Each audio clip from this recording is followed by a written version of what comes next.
Good morning students. SV academy Rawla की online classes में आपका हार्दिक स्वागत है।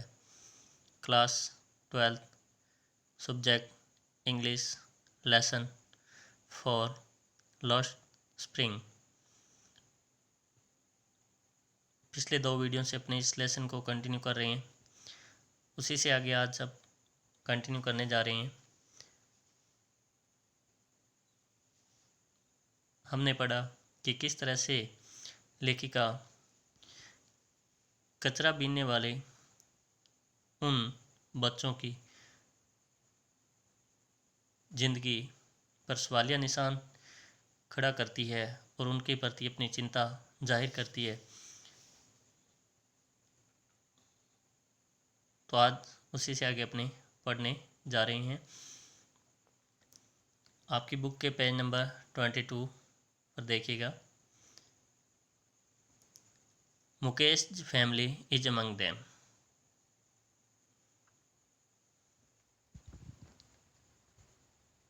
मुकेश के परिवार भी उन्हीं लोगों में से एक था। शायद यहीं से पढ़ना था।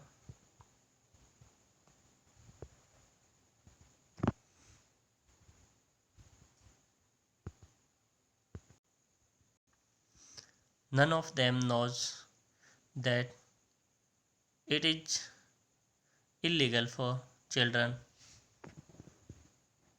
like him to work in the glass furnaces with high temperatures in dingy cells without air and light, that the law, if enforced, could get him and all those 20,000 children out of the hot furnaces where they slog their daylight hours, often losing the brightness of their eyes।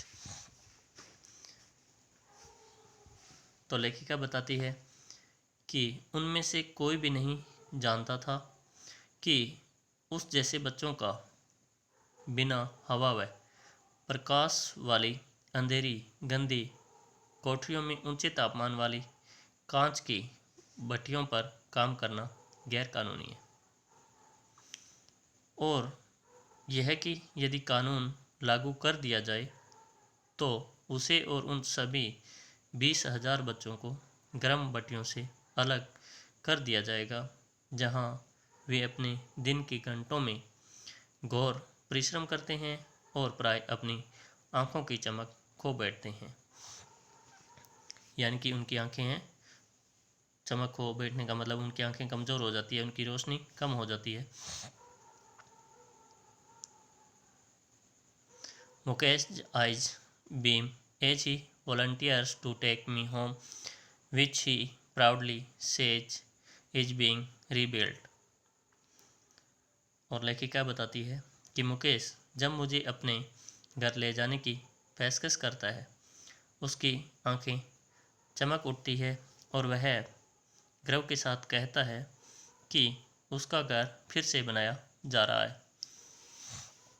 We walk down stinking lanes choked with garbage, past homes that remains halls with crumbling walls, wobbly doors, no windows, crowded with families of humans and animals coexisting in a primeval state।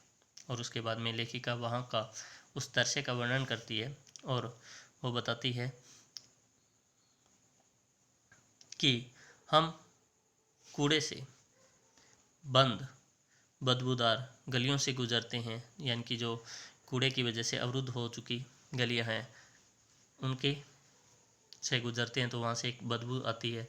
ऐसे गंदे घरों के करीब से गुजरते हैं जो टूटी हुई दीवारों, डगमगाते दरवाज़ों और बिना खिड़कियों के गंदी झोंपड़ियाँ हैं, और जिनमें मनुष्यों और जानवरों के परिवार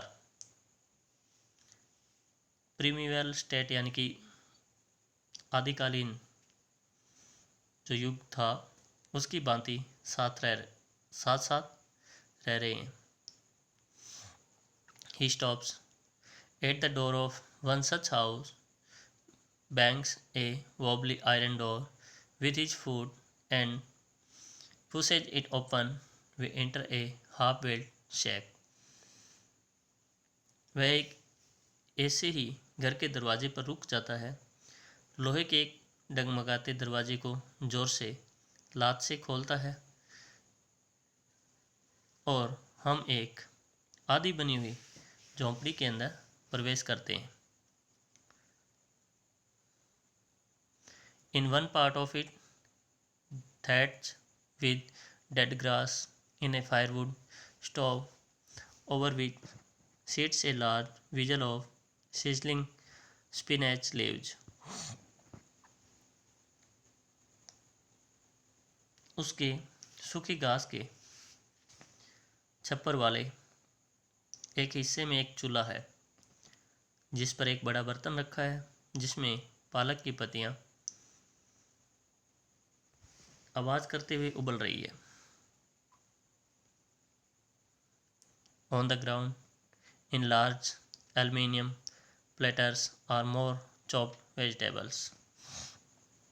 और ज़मीन पर एल्युमिनियम की प्लेटों में कुछ और कटी हुई सब्जियां हैं। A frail young woman is cooking the evening meal for the whole family. एक कमजोर युवती पूरे परिवार के लिए शाम का भोजन बना रही है। Through eyes filled with smoke, she smiles. धुएं से भरी हुई आंखों से वह मुस्कुराती है। She is the wife of Mukesh elder brother. और वह मुकेश के बड़े भाई की पत्नी है।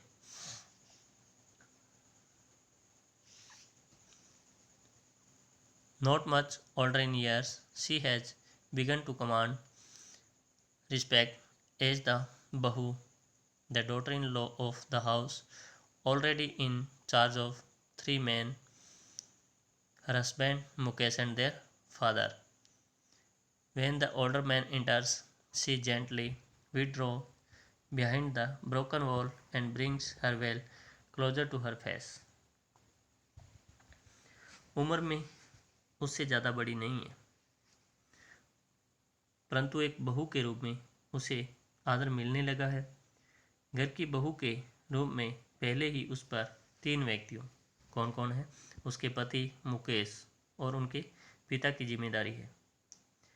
जब बूढ़ा आदमी प्रवेश करता है, वह धीरे से टूटी दीवार के पीछे सरक जाती है और अपना घूंघट अपने चेहरे पे सरका लेती है।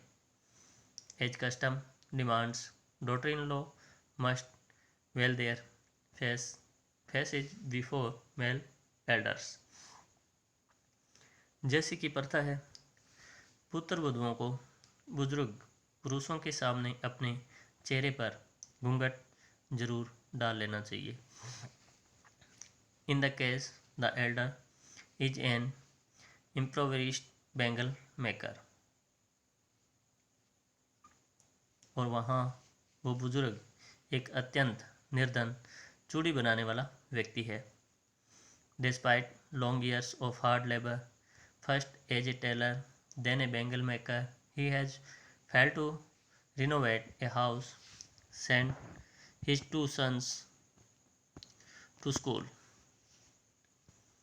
यहाँ पे यानी कि उसकी दयनीय हालत के बारे में और उसके कठिन परिश्रम की बात कर रही है लेखिका, और कहती है कि पहले दर्जी के रूप में और फिर एक चूड़ी बनाने वाले के रूप में वर्षों के कठोर परिश्रम के बावजूद वह अपने घर की मरम्मत करवाने और अपने 2 पुत्रों को स्कूल भेजने में असफल रहा।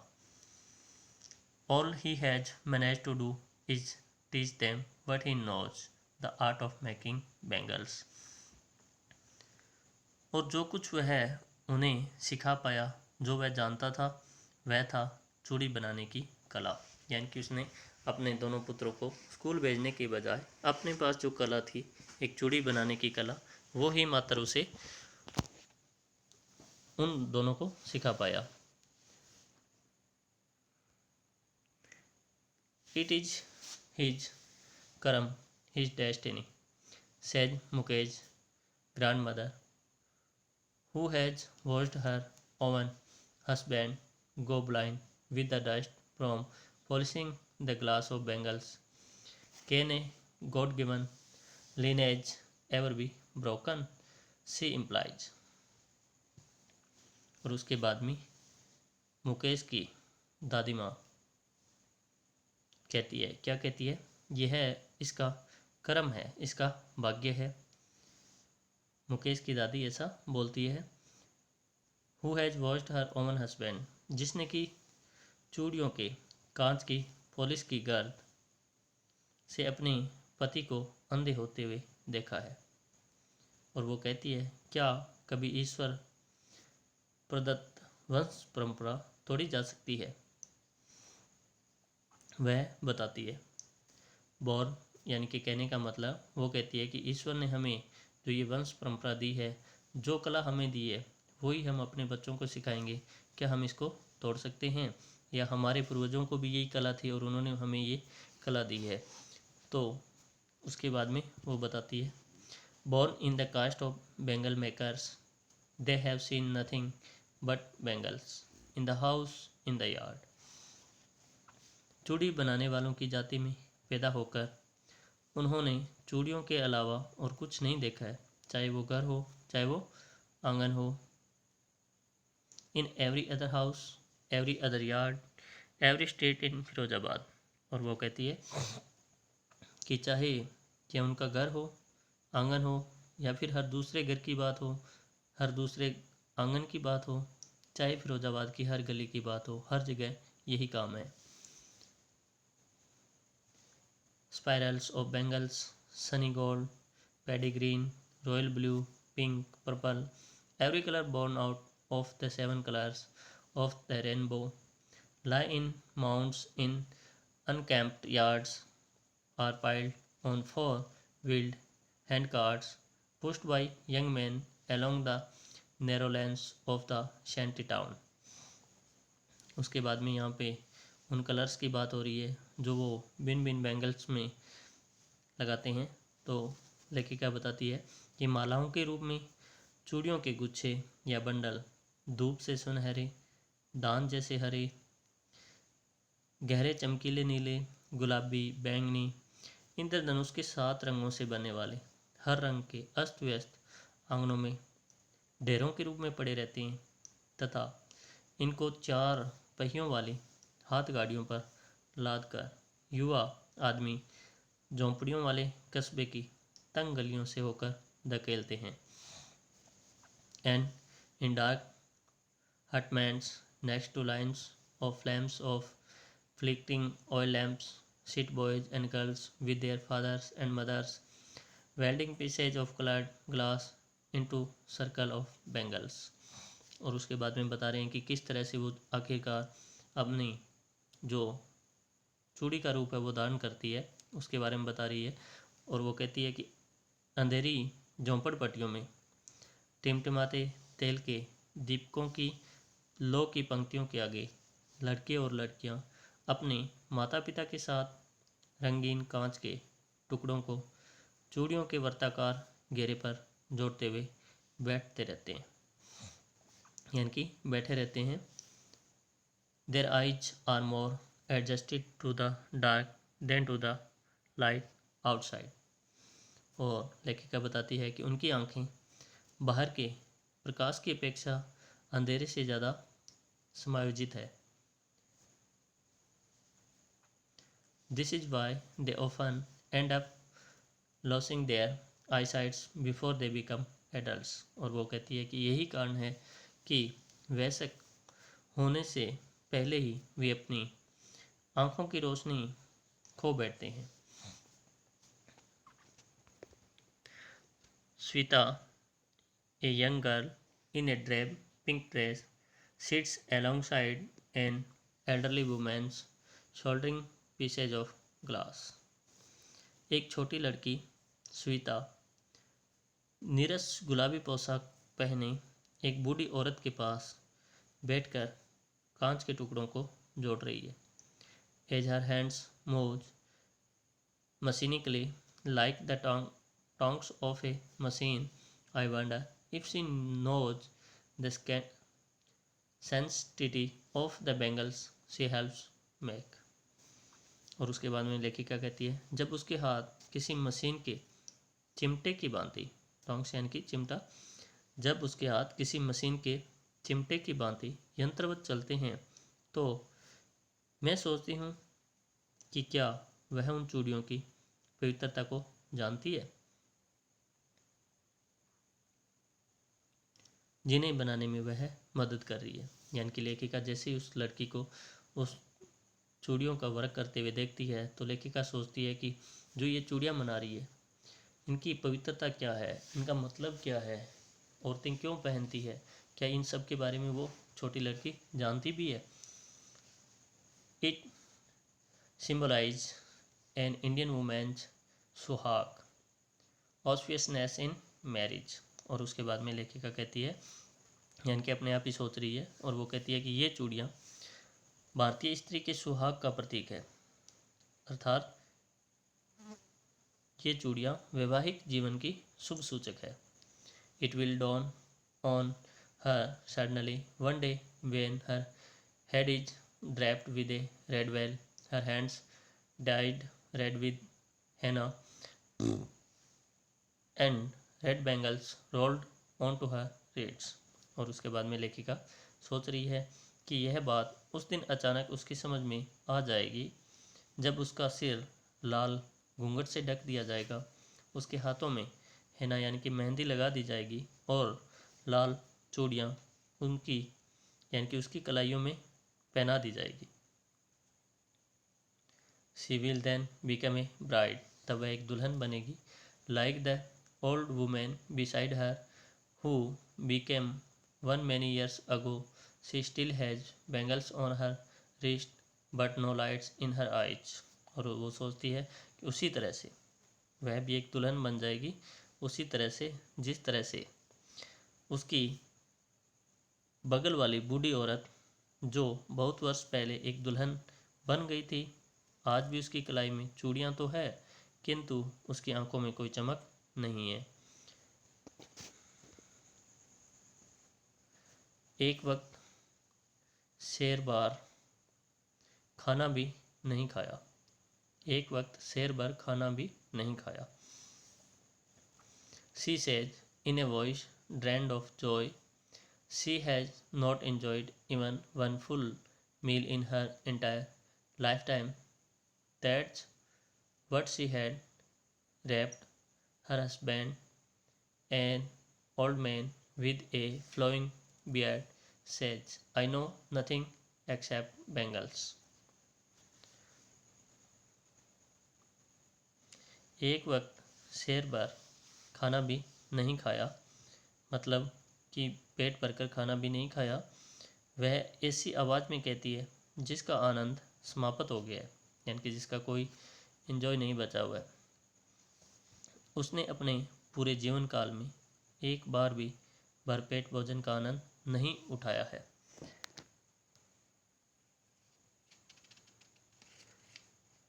वही मिला है उसे लहराती दाढ़ी वाला बूढ़ा, उसका पति कहता है, मैं चूड़ियों के अलावा कुछ भी नहीं जानता। All I have done is make a house for the family to live in. और वो कहता है कि मैं परिवार रहने के लिए सिर्फ मकान बनवा पाया हूँ, कि आज तक मैंने भरपेट कभी भोजन भी नहीं किया है, मैं इन चूड़ियों के अलावा कुछ भी नहीं जानता हूँ, और मैंने सिर्फ जो कुछ किया है वो ये कि मैंने एक ये इस परिवार के रहने के लिए घर ज़रूर बनवा दिया है। Hearing him one wonders if he has achieved what many have failed in their life time. उसकी बात सुनकर कोई भी सोचता है कि क्या उसने वह हासिल कर लिया है जो बहुत लोगों ने अपने पूरे जीवन में हासिल नहीं किया है। He has a roof over his head, और वो क्या कि उसके सिर पर एक छत है जो दूसरों के ऊपर सिरों के ऊपर है या नहीं है।